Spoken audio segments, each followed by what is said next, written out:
Welcome to Module 3 on Knowing Your Boundaries. Now, for the last couple weeks, you've been working hard on getting super real with yourself, looking at who you really are, what you really want, and what you need to lose to move forward in your relationship goals. And this is all going to be setting the stage for the things we're going to learn in the next 3 pillars of healthy, authentic relationships, and to be able to get your relationship squarely into the 5-to-1 ratio and beyond. Now, we do have one more module to go, this module right now, which is still in the first pillar of self-knowledge, and it's very connected to the work that you've already been doing.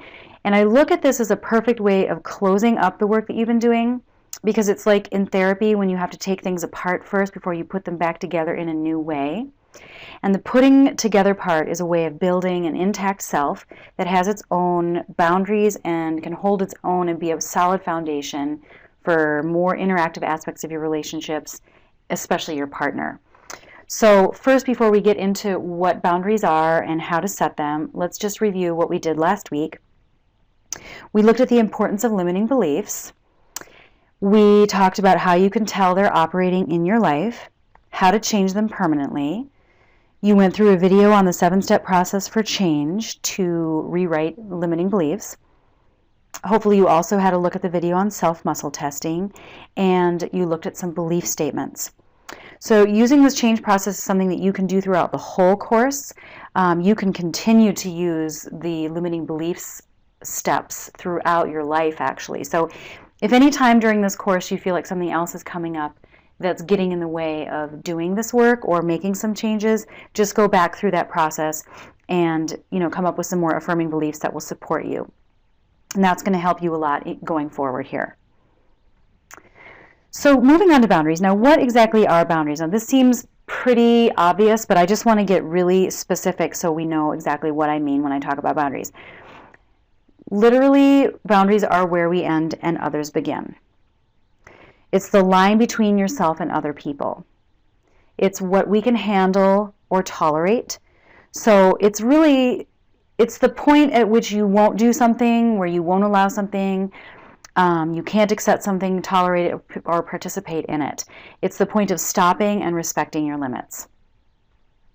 Now, some examples of boundary questions could be, if somebody did something to you, you might ask, did they make me angry? Or, is it me? Is it me or is it them? And if something is going on that you're not comfortable with, you check in with yourself and you ask, is this okay with me? These are all examples of boundary questions. And the reason why these come up at all is because there's 2 common fears in relationships. One is to be alone, and the other is to be engulfed by others. And there's this lifelong process of becoming individuated that we go through as we develop. And sometimes we have conflicting urges for separateness and closeness that aren't resolved. And we can distort things. We can either withdraw or we can cling. Or sometimes we don't trust our independence, or we feel unsafe when we have dependency urges. So finding our boundaries is key to being separate enough to connect in a healthy way. So why are boundaries so important? Now, boundaries are really important because people who have unclear boundaries tend to create problems in their relationships. They can be easily manipulated into things that they really don't want to do. And they can over-identify with the feelings of others. So this means they become involved in everybody else's problems. They may feel responsible for things that they're not responsible for. They may feel hooked into trying to fix things and exerting a lot of energy on things that really isn't about them. And this can lead to feeling very drained. On the other hand, people with healthy boundaries, they empathize with people, but they don't take things on that don't belong to them. They're able to keep a sense of self that remains intact. They're able to communicate who they are, and they can take care of themselves. And with regards to the self that remains intact, that's really about whether or not somebody is with somebody or not. So an individual who's in a relationship with healthy boundaries is able to maintain their sense of self, whether they're connected to that person or whether they're not connected to that person. But that boundary of self and other does not get dissolved just because they're in a relationship with someone else. Now, another way of looking at what boundaries are is looking at what boundaries are not. This is also a really good way of clarifying what they actually are. Boundaries are not making a threat. Now, some people with whom you set boundaries, they might feel like you are doing that. They might interpret it as a threat. But that's actually not what's happening, and I'll explain more about that in a second. It's also not an attempt to control the other when we set a boundary with somebody else. Okay, it's not just a more sophisticated way of manipulating someone. Now, this is easy to confuse because some people, even though they're saying that they're setting boundaries, are in actual fact attempting to manipulate. This does happen, but real boundary setting is not about controlling others at all. It's merely about protecting oneself. When we set a boundary, we're actually letting go of the outcome. That's why it's not attempting to control someone else. When we set a boundary, we're simply saying what we will participate in and what we will not. We're not actually telling other people what to do. We're just saying what we can handle and what we can't handle. And then it's up to other people to do what they will with that information. And we are literally having to just let go of that. When we set boundaries, we're risking that people might actually disappoint us by not respecting those boundaries. And that's the risk that we take. So it does take a certain amount of strength to set boundaries. So what does setting boundaries look like in action? It looks like making a request and clarifying what we're not comfortable with. That's an example of actually setting a boundary with somebody else. Okay, it's taking control of how we allow others to treat us. So it's by letting somebody know immediately if something is happening that makes us uncomfortable, if a boundary is being crossed.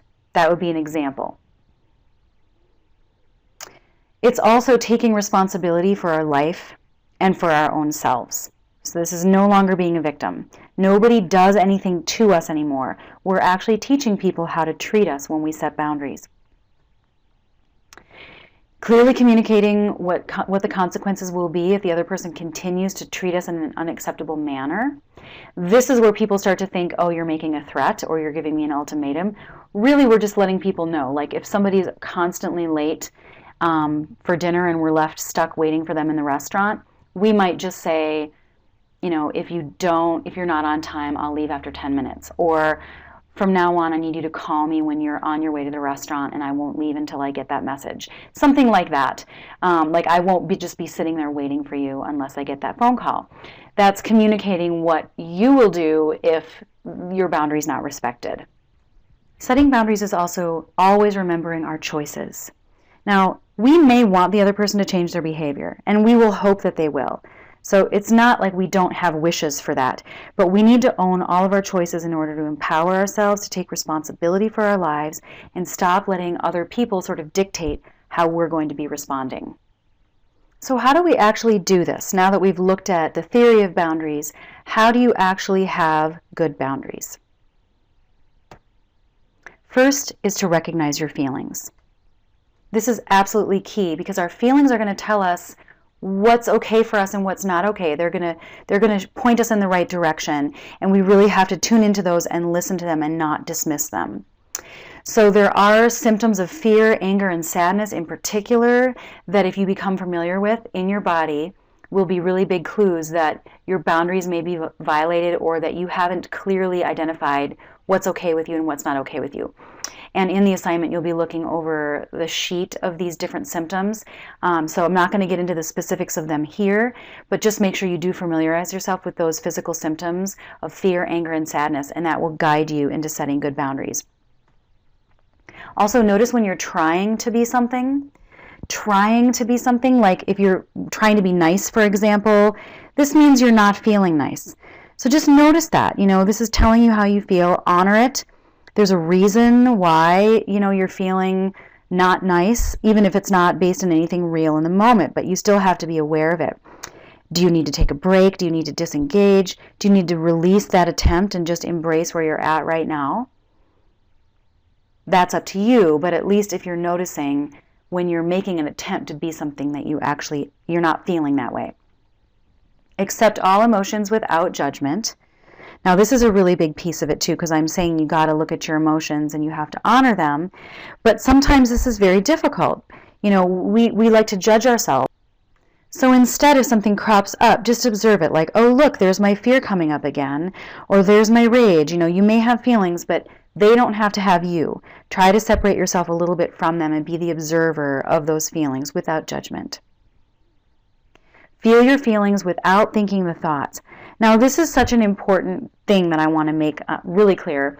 because it's not always really obvious what I mean when I say this. Now, feeling your feelings is the emotions. Where do you feel it in your body? Does it have a color? Does it have a temperature? What shape is this feeling? Really kind of getting a kinesthetic sense of your feelings. If it's sadness and you need to cry, if it's rage and you want to scream, whatever it is, as long as you're not indulging those feelings with thoughts, because the thoughts tend to reinforce the pain of it in a way that can stick our limiting beliefs in autopilot. So in other words, let's say you're going through a breakup or something and you're crying about it.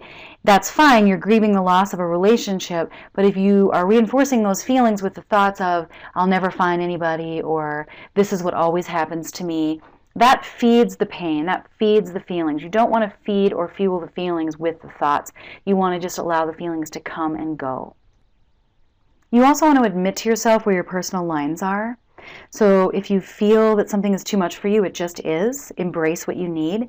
It's really easy to second guess our boundaries by comparing them to others. Like, well, so-and-so doesn't mind taking on 3 projects outside of their regular job duties, or the mom down the street doesn't mind hosting all of these social groups, and I'm too tired because I can't sleep at night. Whatever the case may be, don't second guess yourself. Just embrace what you can and cannot do, and don't judge yourself for it once again. Another thing you can do, and I highly recommend this, is practice limit setting on small things, because you can actually rehearse how you will say no to somebody. So if somebody asks you to do something, or wants you to come along with them for a ride to go to the store, and you just feel like you need a rest or whatever, it could be such a small thing, and you're caught off guard, it's okay to just take some time. Like, there's some things I need to think about. Can I get back to you? It's okay to take time. This is something that I think allows us to press pause, think about, do I really want to tune into those feelings, and practice saying no. Doing it on the really small, innocuous things is a great way to get used to it and to strengthen that muscle so that when really big, more loaded things come up that you have to set a limit around that is going to cause more conflict, you're stronger and you're more prepared. It's important to start spending time with the people who are going to support your boundaries.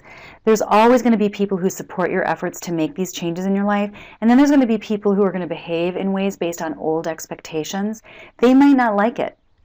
Take a break from those people. The people that don't get it, who aren't able to support you, the people that are going to put pressure on you and try to get you to second guess yourself. Just, you don't have to not be friends with them anymore, but at least for now, take a break and protect yourself, because when you get stronger, it won't be an issue. But right now, you're just learning. And finally, trust your intuition. Now, people say this all the time, and it's hard to know what this really is. But what you're basically doing is releasing the reasons behind an impulse and just following the pull of your deeper self. That's the gist of it. Now, sometimes people get caught up between the fear-based old programming and the fear from following your intuition. Because there's fears that come up when we're just caught in an old program and we're assuming the worst and our negative beliefs are getting in the way. And then there's the fear that you get when you are actually following the pull of your deeper self and you're making positive changes. But the way that you can tell the difference is to notice the quality of the feeling. So for example, if you're starting to make a positive change in your life and you're feeling afraid, you're going to be noticing that fear is more of an expansion. It feels like an expansion in your body more than the constriction, which would come from an old program or a limiting belief. So you can get in touch with that by, mind-body practices such as yoga or meditation or deep breathing or guided visualizations, or even just sitting still for a few minutes every day and just noticing the sensations in your body. That's going to help you get in touch with your intuition.